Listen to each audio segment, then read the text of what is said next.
Male-led hospitality. This past Sunday, I preached a sermon on hospitality, and I'm going to side comment at one point that the men should lead in this. That led to a few men having conversations with me afterward and encouraging me to expound on that, and thought it was helpful to say and wanted additional guidance. And so I want to speak to the men for a moment regarding hospitality and our role of leadership in this practice. So it's probably helpful to start by saying that hospitality is a command given by God repeatedly in the scriptures, but it's not one that we can equalize in terms of gender the same. It's not interchangeable. The men and women don't do the exact same things in hospitality. Now, you could argue that pragmatically, I suppose.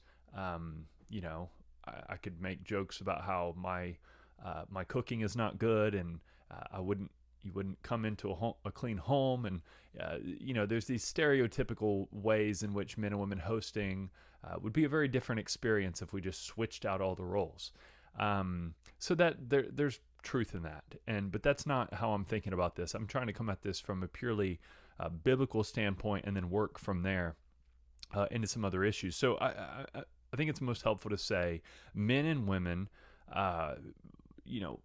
looking at gender distinctions in Scripture, the woman's primary area of dominion is in the home. It's domestic.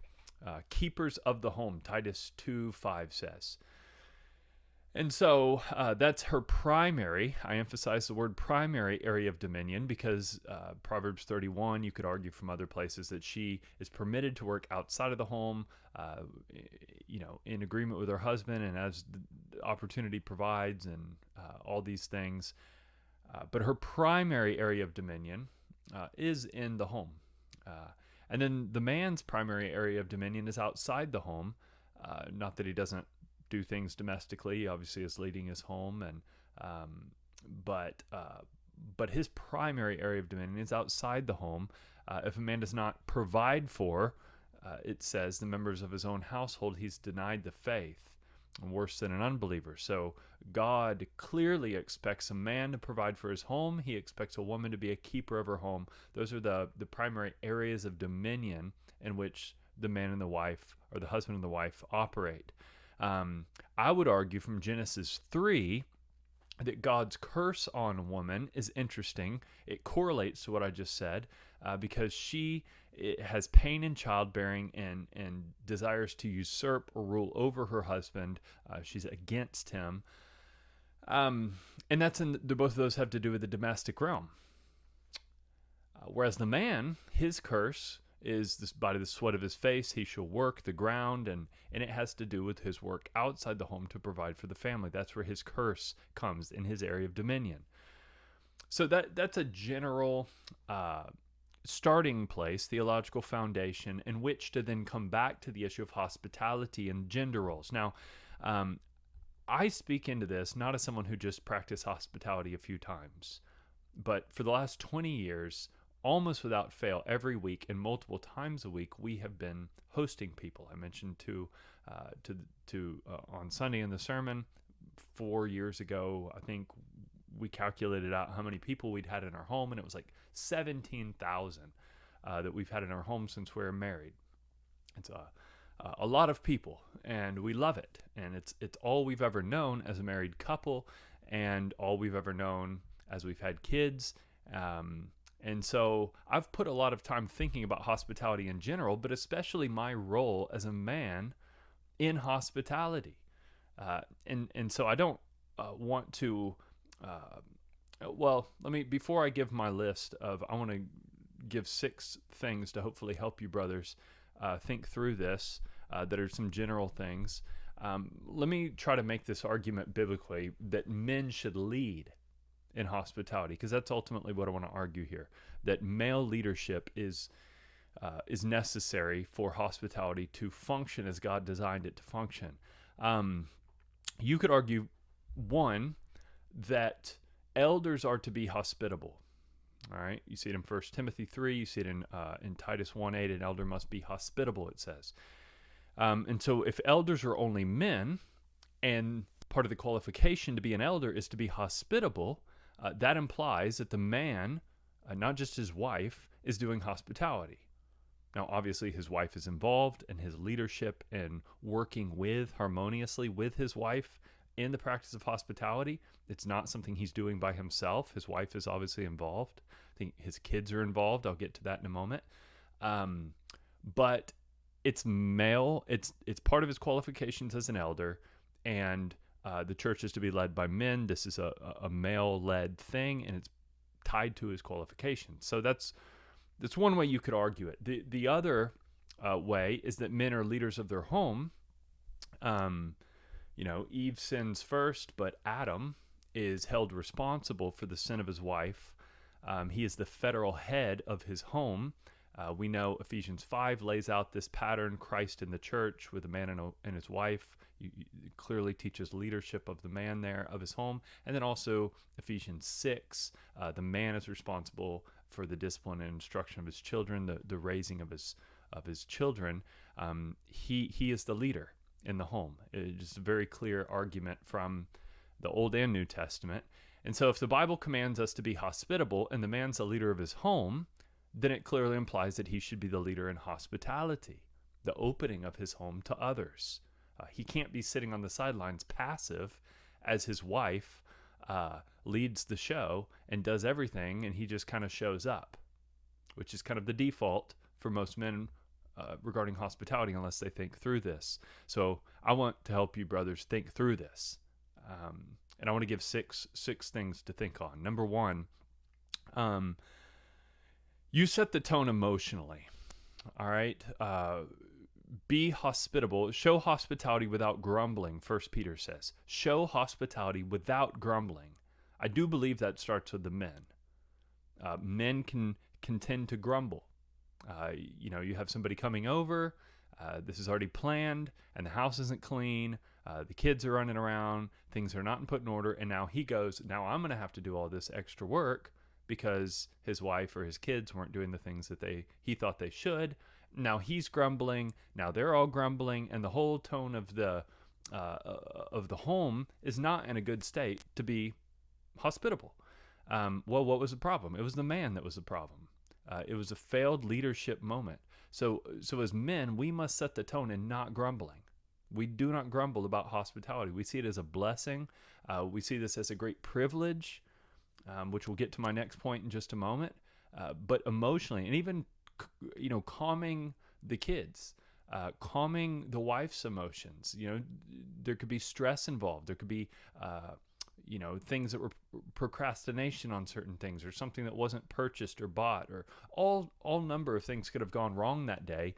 And the man enters into that moment. He needs to be able to calm his family and then recast the vision for doing this in a way that's a blessing and a joy. So men should be more full of joy than anyone in the home, and seek to spread that and help cultivate that in his wife and in his children, so that whoever comes over is entering into a joyful home. And that's on the men, according to 1 Peter, show hospitality without grumbling. Now, that leads to the second point, which is faithful stewardship. Brothers, God has provided you a home. Whether you own it or not, whether you're renting, whether it's big or small, you have a home. Yes, I understand that you work to provide that home for your family, but it is in your possession to steward for God. And the question becomes this: is that home that God provided for you only for your wife, or only for your wife and children, or is it also for other guests that God would call you to invite in and to be hospitable toward? If he's given you a home, whom are you to host and to house in that home? Paul ministered from house to house, Acts says, and in Acts 28:30, Paul, even as a single apostle, there's no way he had a big house. No way Paul had a big house. He must have had a tiny house. He's a single man. And it says that he practiced hospitality. He says Paul lived for 2 years on his own expense and welcomed all who came to him. So he's hosting people in probably a tiny little home that God had provided him, but it's what he had. Widows aren't left off the hook. I mentioned this Sunday, but they're expected to be hospitable. 1 Timothy 5:9, widows qualified to receive help from the church only if they're hospitable to strangers. Interesting, because widows wouldn't have had much money. They probably would not have had a large house, but they only qualify to receive help from the church, Paul says to Timothy, if they've been hospitable to strangers. Jesus' ministry was full of hospitality of his disciples. That was the context in which he did much of his ministry. It's how he received most of his meals. Most of the nights that he stayed places was staying in disciples' homes. He was the recipient of a lot of hospitality. I remember early on in the church, college kids would invite me to their dorm room, or me and my wife to their dorm room, give us pizza and have us help minister to their roommates and others in their dorm room. It's just, you don't need a big house. You can do hospitality out of a small home. Now, some of you are blessed with larger houses, or the financial means. As you're thinking about how you want to organize your home, you can set aside a bedroom as a guest room to have people live with you. Some of you can construct a home in such a way, or purchase a home that you can be more hospitable out of. You're not just thinking, how do we want movie nights to go, or whatever fits your particular family or your kids. You're also thinking, how can we bring the church and minister to the church out of this home? These are things to consider. How big is our table? Are we getting a table that only fits our family of 4? Or are we going to get a table that might be larger so we can have others over and we can all sit together at the table? Are we going to have a guest room, again, for people to stay or live with us for a season? It does seem in Acts chapter 2, in the early church, day by day they're attending the temple together. They have all things in common. There's this unity, and it says they're breaking bread in their homes. And they're receiving their food with glad and generous hearts. They're just opening their homes and their lives to one another. Men lead in that. Third, we'll call it a hospitable or a hospitality liturgy. This is at least what my wife calls it. Essentially, it's this: that before, during, and after, we have a certain process or liturgy of things that we're working through. So this is nothing complex, and again, everyone should do this on their own, how it fits them best. But before we host, we're asking questions like, how do we prepare for this? How many people are coming over? Who is coming over? What is the dynamic? If we're having a few families or a lot of families, or are we having 50 people over, or are we having 5 people over? And how often are we going to be hospitable? What are the standards for hospitality? Food prep, who's doing that? House prep, who's getting the house clean? Who's going to prep the kids and get the kids ready that they're not caught off guard when all these people show up? They need to know we're about to have people over, and here's how you should act, and I'll get to that in a moment. During, keeping everyone engaged, no phones. Have a plan for the evening. We're going to eat, we're going to do this, we're going to have a time of family worship. What is the plan for the evening? And in our home, I lead that. I come up with that plan. So Priscilla doesn't tap me on the shoulder and say, Joe Mark, the night's done. And I just go, yes, honey. I feel it out. I'm seeking to be considerate to my wife, what we have going on, what we had going on that day, what we have the next day, the needs of what we're doing in ministry to those people, the nature of that evening or that day. I'm trying to feel all that out, but at the end of the day, I'm the one dictating how long we're going to host this family. Charles Spurgeon, he would host people on Saturday night, and he would just kick them out. Be like, all right, I'm preparing for the sermon. But he made that call. He was leading in hospitality. Are the kids going to be with us the whole time, or are we going to have them play outside a little bit and do something, and thinking through the safety of those interactions with kids and all of that? The man needs to be overseeing all of that. And then on the back end, evaluating and reflecting on the evening. So, talk to my wife. Hey, how can I make that less stressful next time? It seemed like you made an amazing meal, but it looks exhausting. Is that a sustainable way to host? Can we do something simpler? What can I do to make this a more doable thing for you? Conversations with your wife or with your kids. Buddy, I saw how so-and-so talked to you and you didn't look them in the eye. You didn't speak to them. Let's work on that. And then you work on having them look you in the eye and shaking someone's hand and, waiting till others eat to eat or to sit down, how to greet a visitor. All these things, these are opportunities to train our children, which leads to the fourth issue.